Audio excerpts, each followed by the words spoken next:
बड़े दुखी होते हैं लोग।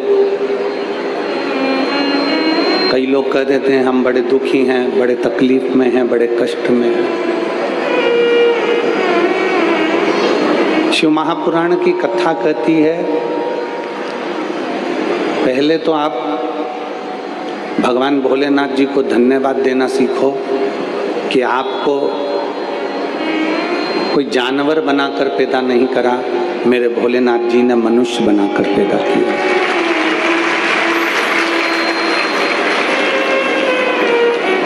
झिंगुर का जन्म हो जाता, चींटे का जन्म हो जाता, चींटी का जन्म हो जाता, चील पक्षी का जन्म हो जाता, कोई जानवर का जन्म हो जाता तो दुख होता। पर उसकी कृपा, उसकी दया, उसकी करुणा, उसकी उदारता इतनी है कि उसने मानव का जो जन्म दिया, उसने जो मनुष्य का शरीर दिया वो साधारण नहीं दिया। और तेरी कृपा बिना ना हिले एक भी अणु, लेते हैं श्वास तेरी कृपा से। बखान क्या करूं मैं राखों के ढेर का, चपटी भगोत में खजाना कुबेर का। हे गंगाधार मुक्ति द्वार ओंकार तू, बाबा ओंकार तू, आयो शरण तेरा शंभु तार तार तू। उसने जो जन्म दिया वो साधारण जन्म हमारा है ही नहीं। एक तो मनुष्य की देह मिल गई, मानव का शरीर मिल गया। दूसरा, नर्मदा जी के घाट पर रहने का मौका मिल गया। तीसरा, कहीं भोलेनाथ जी ने कृपा अपने ललाट पर लिखी थी तो ओमकारेश्वर की पवित्र भूमि पर शिव महापुराण की कथा। ऐसा नहीं कि ओमकारेश्वर की पवित्र भूमि पर कथा नहीं हुई, सत्संग नहीं हुआ। जिस पवित्र भूमि पर आप और हम कथा सुन रहे हैं, मार्कंडे भगवान ने धर्मराज युधिष्ठिर को इसी ओमकारेश्वर की पवित्र भूमि पर माँ रेवा के तट पर, माँ रेवा की रज पर मार्कंडे ऋषि ने धर्मराज युधिष्ठिर को ओमकारेश्वर ज्योतिर्लिंग का पूरा चरित्र श्रवण कराया था कि ओमकारेश्वर बाबा का प्रागट्य कैसे हुआ।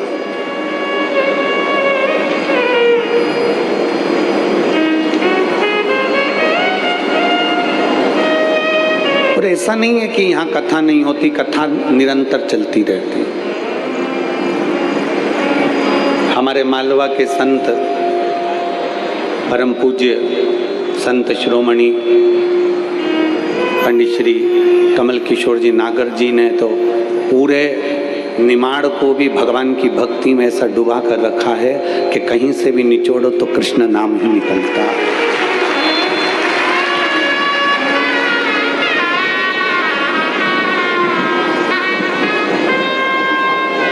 ये भारत की भूमि के वो संत हुए हैं पंडित श्री कमल किशोर जी नागर,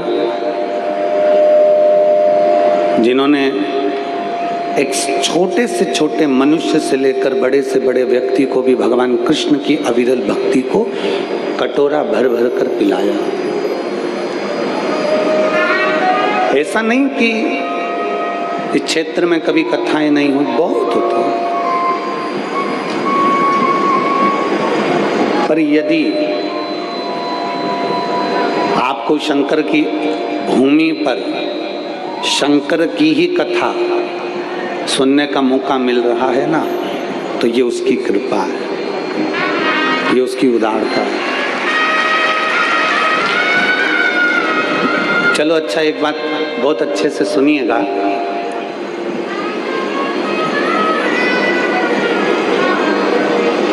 किसी के घर में जाकर अगर कोई कहे ना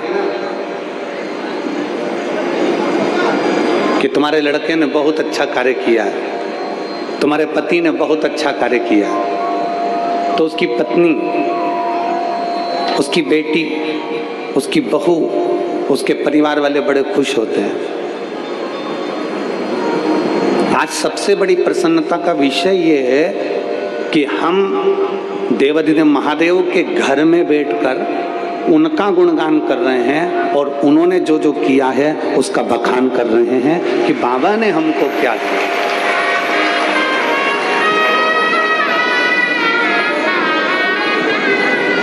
ये उसकी उदारता है, ये उसकी करुणा है। और बिना करुणा के कोई नहीं बैठ सकता। किसी की सामर्थ्यता नहीं है कि कोई पंडाल में जाकर बैठे या टीवी के सामने बैठे और कथा को सुने। कल एक पत्र था, समय थोड़ा सा कम था इसलिए हम उस पत्र का जवाब नहीं दे पाए। उस पत्र में एक बहन ने लिखा कि भगवान से हमारा संबंध क्या होना चाहिए।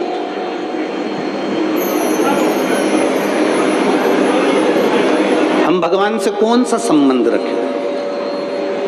तो हमने कई बार शिव महापुराण की कथा में कहा कि भोले बाबा को आप अपना बाप मान लो, आपका पिता मान लो, और शंकर जी के जब जब मंदिर जाओ तो ये सोचकर जाना कि मैं अपने मायके में जाकर अपने पिता से मिलकर आ रही हूँ, अपने पिता से। और मान लो हम भगवान से संबंध कैसा रखें, और इतना भी आप संबंध नहीं बना सकते तो एक संबंध जैसे राम जी और शबरी का संबंध था, ऐसा संबंध आप और हमारा भगवान का और आपका होना चाहिए।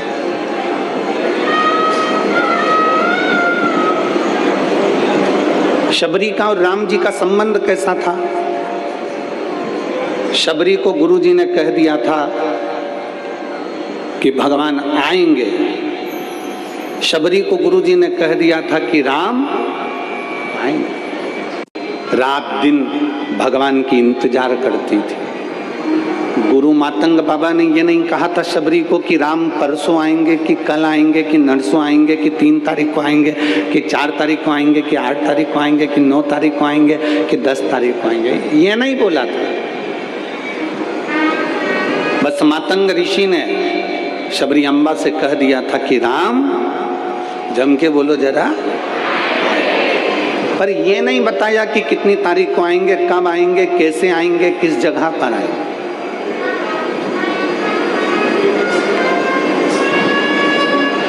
आप में से कई माताएं ऐसी बैठी हैं, आप में से कई भाई ऐसे बैठे हैं जिनको हकीकत में ये विश्वास ही नहीं हो रहा होगा कि अपने ओमकारेश्वर में कथा हो रही है, शिव महापुराण की कथा हो रही है,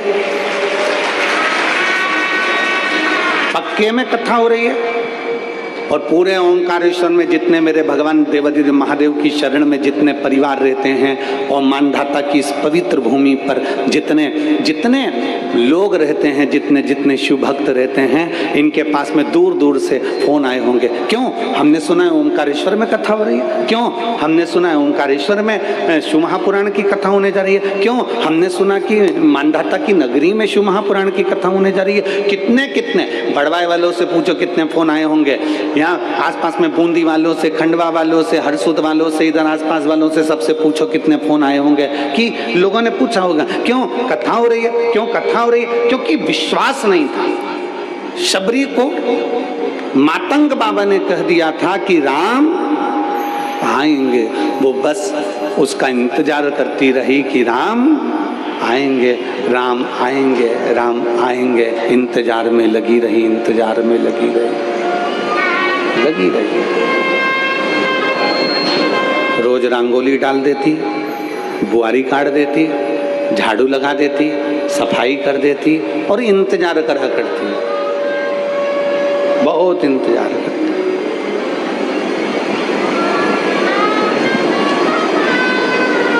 अब बताओ, शबरी के दरवाजे पर राम आए कि नहीं आए? अरे बोलो तो जम के।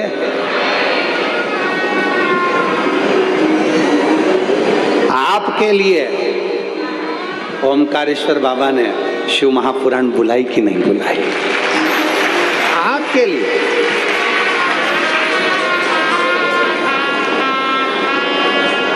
और मैं दोनों श्री नारायण पटेल जी विधायक जी को और श्री सचिन बिरला विधायक जी को धन्यवाद देता हूं। दोनों विधायकों ने और पूरी पंचायत ने, यहाँ के जो सरपंच हैं, यहाँ के जो व्यवस्थापक हैं, यहाँ के एसपी, कलेक्टर, कमिश्नर आदि टीआई, कांस्टेबल जितने भी हैं, सबने बहुत बहुत सुचारू रूप से उसका इंतजार किया, आएगा। राम जी और शबरी का जो संबंध है, ऐसा संबंध हमारा होना चाहिए। तुमने सुन लिया कथा में कि एक लोटा जल चढ़ाने से तकलीफ मिटेगी। अगर गुरु के वचन पर शबरी ने विश्वास करा, मातंग ऋषि के वचन पर, तो राम जी के वचन अर्थात गुरु के वचन पर जब भरोसा करा, गुरु के वचन पर जब विश्वास करा, तो राम जी को शबरी के दरवाजे पर आना पड़ा।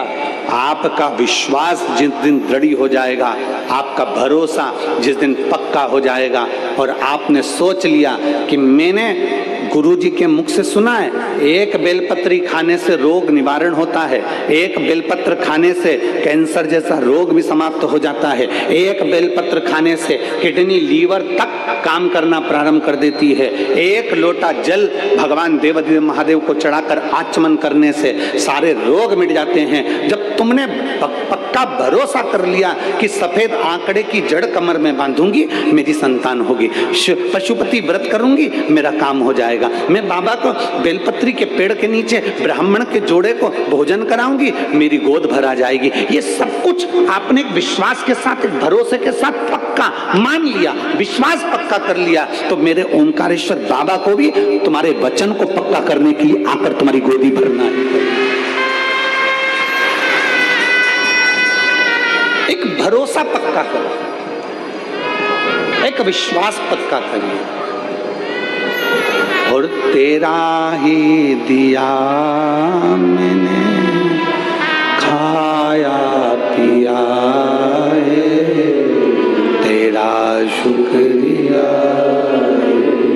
तेरा शुक्रिया, मुझे भोले बहुत दे दिया है, तेरा शुक्रिया, तेरा शुक्रिया, ये जायदाद दी, तेरा शुक्रिया, तेरा शुक्रिया, ये उसकी कृपा से मिला, ये उसकी दया से मिला, उसकी करुणा से मिला। संबंध रखना है ना आपको, तो वो संबंध रखो जो शबरी और राम का रहा है। संबंध रखना है आपको, तो वो संबंध रखो जो एक बेटी, एक बेटा और एक बाप का होता है। एक संबंध रखो, बिना संबंध के कुछ नहीं, कुछ नहीं।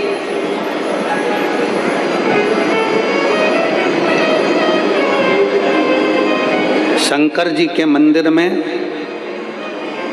पार्वती माता जरूर होती है, बोलो सही है कि गलत है? शिव जी के मंदिर में गणेश जी की मूर्ति रखी कि नहीं रखी, वो कोई नहीं देखेगा। शिव जी के मंदिर में सदानंद कार्तिकेय की मूर्ति रखी कि नहीं रखी, वो कोई नहीं देखेगा। पर शिव जी के मंदिर में नंदी है कि नहीं, वो कोई नहीं देखेगा। पर शिव जी के मंदिर में माता पार्वती है कि नहीं, वो जरूर देखेगा, जरूर।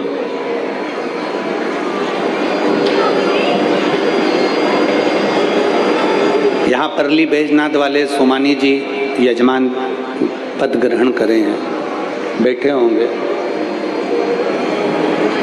कहाँ बैठे हैं? आगे बैठे होंगे। हाँ, ये बैठे हैं। ये परली बैजनाथ वाले सोमानी जी हैं,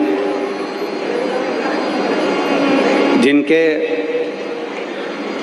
पिताजी ने सीहोर में कुबेरेश्वर धाम पर कथा करवाई थी ऑनलाइन। तब उन्होंने संकल्प लिया था कि 12 ज्योतिर्लिंग में जब जब कथा हो तो बाबा ऐसी कृपा करे कि हम भी यजमान पद ग्रहण करें। उज्जैन, फिर ओमकारेश्वर, ऐसी कृपा बनी हुई है कि, और इसमें से कई ऐसे यजमान हैं जो उज्जैन में भी बने, फिर यहाँ पर भी बने।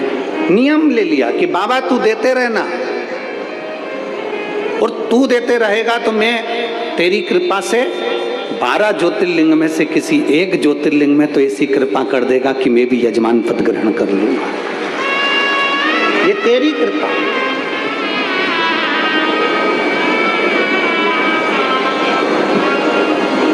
शिव मंदिर में गणेश जी हैं कि नहीं पता नहीं। शिव मंदिर में कार्तिकेय हैं कि नहीं पता नहीं। शिव मंदिर में नंदी है कि नहीं पता नहीं। पर शिव मंदिर में माता पार्वती का होना जरूरी है। क्यों? पार्वती का होना क्यों जरूरी है?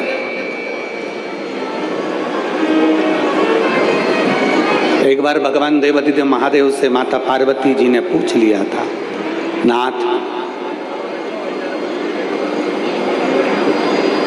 आप जहां रहते हो तो मुझे रहना क्यों जरूरी है? आपके शिवालय में मेरा होना क्यों जरूरी है? माता पार्वती जी ने शिव जी से प्रश्न किया।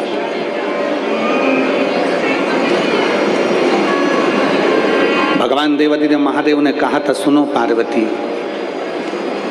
संसार में जन्म लेने वाले ऐसे कई बच्चे हैं जिनकी माता नहीं है। संसार में जन्म लेने वाले ऐसे कई बच्चे हैं जिनके पिता नहीं हैं। संसार में जन्म लेने वाले ऐसे कई हैं जो एक अवस्था के अनुकूल धीरे धीरे धीरे धीरे जिनकी माता चली जाती है, पिता चले जाते हैं और वो अकेला अकेली वो रह जाता है।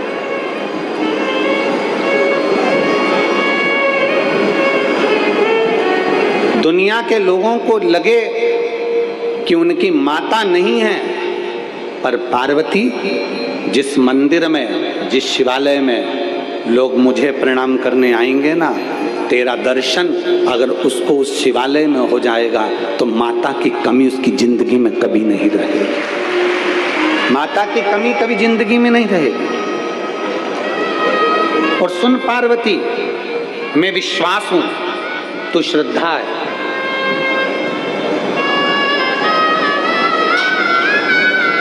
सुन पार्वती, मैं विश्वास हूं तू श्रद्धा है। मेरे धाम तक अगर किसी भक्त को पहुंचना है, मेरे करीब अगर किसी को पहुंचना है, तो ये 2 चीजें उसके पास में होना जरूरी है। एक शंकर पर विश्वास और एक गुरु की वाणी पर श्रद्धा होना जरूरी है। तो पहुंच जाए, वो मेरे करीब तक पहुंचे, वो मेरे करीब तक पहुंचे।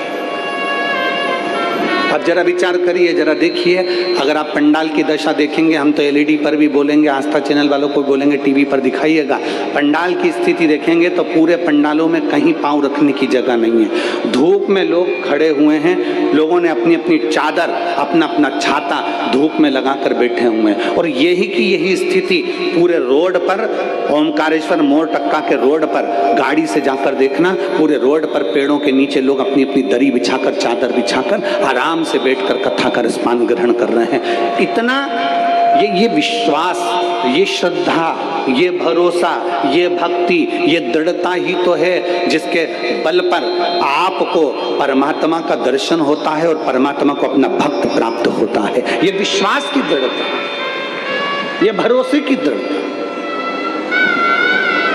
अगर विश्वास नहीं हो तो परमात्मा कहाँ है?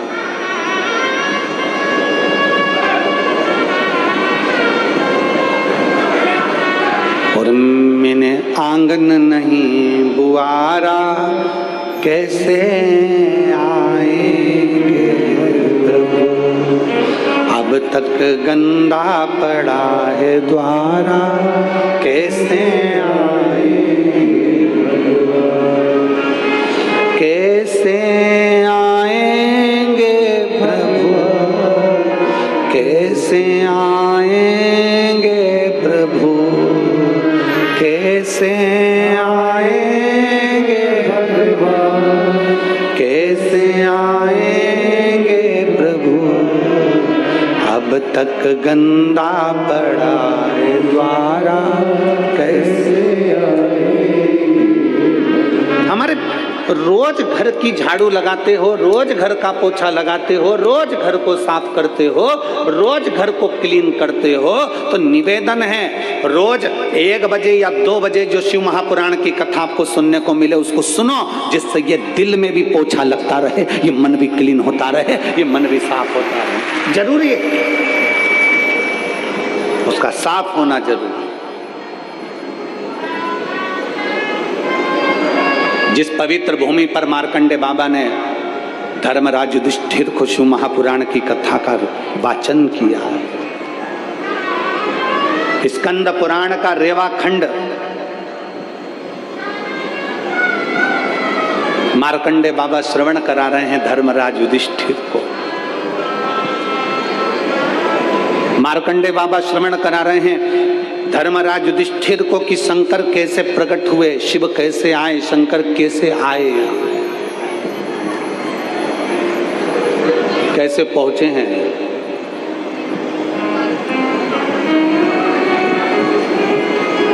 महाराज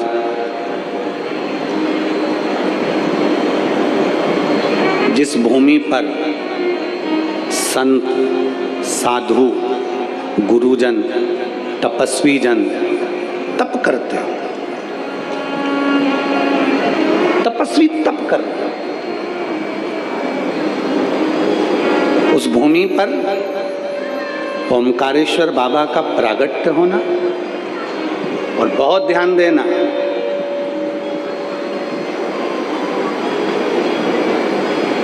इस पवित्र भूमि पर सबसे पहले शंकर जी प्रकट हुए, उससे पहले जो पीछे तुमको ओम दिख रहा है, बोलो जम के बोलो, दिख रहा है, इस भूमि पर मेरे देवाधिदेव महादेव का शिवलिंग प्रकट हुआ, उससे पहले मेरे देवाधिदेव महादेव ने डमरू का नाद कर कर सबसे पहले ओम को प्रकट करा था, ओम अक्षर को प्रकट करा। किसके लिए? ऐसी क्या जरूरत पड़ गई मेरे देवाधिदेव महादेव को कि 12 ज्योतिर्लिंग में कहीं पर शंकर भगवान वाणी नहीं बोले, 12 ज्योतिर्लिंग में कहीं शंकर भगवान ने अपने शब्द नहीं दिए, 12 ज्योतिर्लिंग में कहीं शंकर भगवान ने अपने शब्द का घोष नहीं करा, 12 ज्योतिर्लिंग में शंकर भगवान ने कहीं ओम अक्षर नहीं दिया, 12 ज्योतिर्लिंग में कहीं शंकर भगवान ने ओम का नाद नहीं करा। केवल 12 ज्योतिर्लिंग में से एक ज्योतिर्लिंग ओमकारेश्वर ऐसा है जहां शंकर भगवान ने ओम का नाद किया।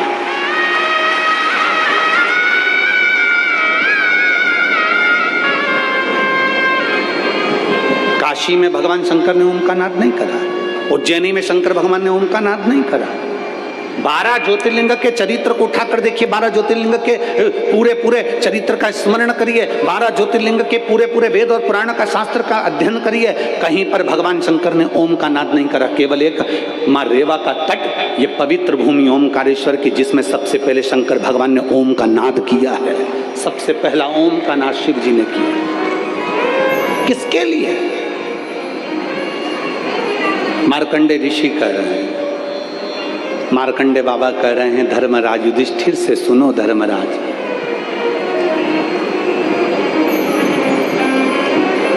साठ 60,000 राक्षस, असुर, दानव एक साथ एकत्रित हुए और उनका नाम कालके हुआ।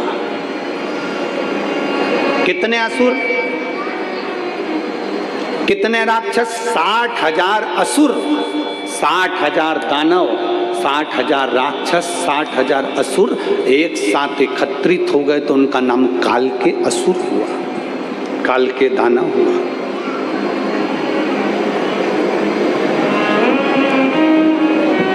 अगस्त ऋषि भगवान शंकर की भक्ति में लगे रहते थे। अगस्त बाबा तो अगस्त बाबा थे।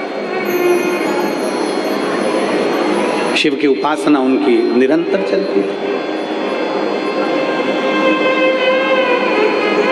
अगस्त ऋषि ने देवाधिदेव महादेव के साथ में माता पार्वती का स्मरण किया, माँ को याद किया। जैसे अभी हमने कथा में कहा था कि माँ के रूप में माता पार्वती जी मंदिर में, देवालय में, शिवालय में बैठी, और बहुत जरूरी है।